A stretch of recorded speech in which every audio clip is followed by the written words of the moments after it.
Hello, Jeff here. I'd like to speak to you for a few moments about the care and the uses of freedom.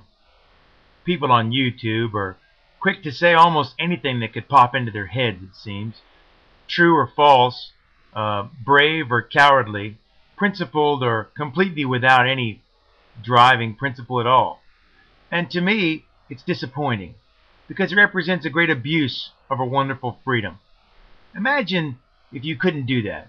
Imagine if you were unable to share your views with others. Imagine if you were silenced, or if there came a knock at your door in the middle of the night to take you away to prison for the views that you expressed on something like YouTube. Think about it. This is not an insignificant issue. Freedom must be maintained. Freedom must be nurtured. Freedom has to be cared for.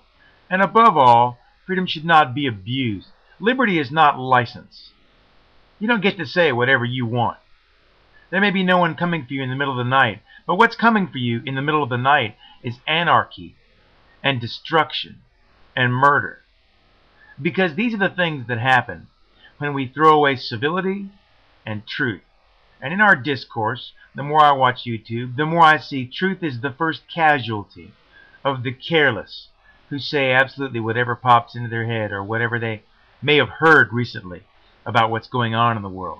They don't bother to check their facts. They don't bother to use logic. In fact, I think they may have lost the ability for abstract thinking. In other words, the image has triumphed over the word. If it's out of your sight, it's out of your mind. You can't imagine an Iraqi who's worthy of freedom. You can't imagine another part of the world where freedom's not plentiful. You blow it off. You, in a racist manner, condemn people to slavery, saying, the Iraqis need an Islamic dictatorship. That's all they can handle. I'll wager that 99% of the Americans who post on YouTube, if they were under constant threat of kidnap or murder of their children, would shut their mouths so tight you'd hear a breeze as their jaws slammed shut. No more guts than a lemming, a lemur, or a mole. Think about that. Because I think you hold your freedom cheaply if you abuse it to lie, misrepresent, to self-serve, and to destroy the hope and future of others. I think we should live above that common level of life.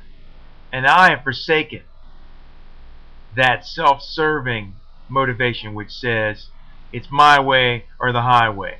It's whatever I want, and to heck with you. That's no way to live your life, and that's no way to use your freedom. Because you may not have freedom forever.